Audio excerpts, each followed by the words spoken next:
Welcome to the Inamena CSP video tutorial.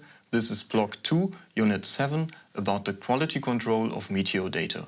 My name is Stefan Wilbert. I want to show you an example that might motivate you to check your meteor data daily.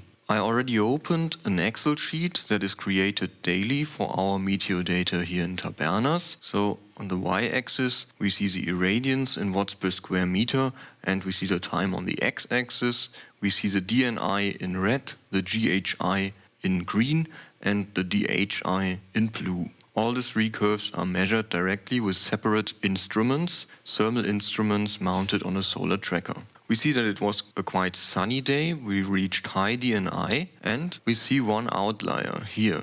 So here DNI drops from approximately 920 watts per square meter to 805 watts per square meter.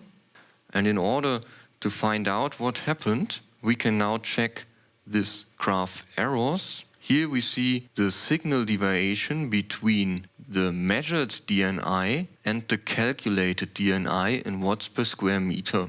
It is plotted versus the time. We calculated the DNI using the measured GHI and the measured DHI. So here at 11:14:15 we saw the outlier in the DNI graph, and here we see also an outlier in the deviation, and we see a step in the deviation curve. This step has a size of approximately 10 watts per square meter, so it's already a relevant step.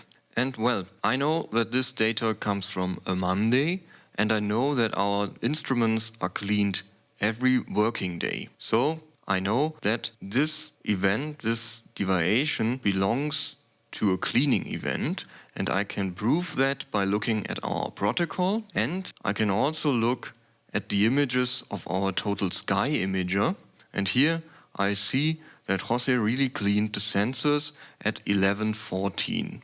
Let's go back to the Excel sheet. So we now understood this outlier and also the step in the deviation curve. Now we have to correct our data. So what I will do later is I will interpolate the DNI for this outlier during the cleaning event, and I will do this using also the calculated DNI from the GHI and the DHI measurement. We can also correct the data that was collected before the cleaning event, because obviously we here see that we have more or less 1% signal reduction due to the soiling. I will assume that the signal reduction due to soiling was 0% after the cleaning event on Monday, and also that this reduction was 0% after the cleaning event on Friday. Then I assume that this percentage increases linearly from Friday to the cleaning event on Monday. We also see some deviations in the evening and in the morning. These deviations are quite common.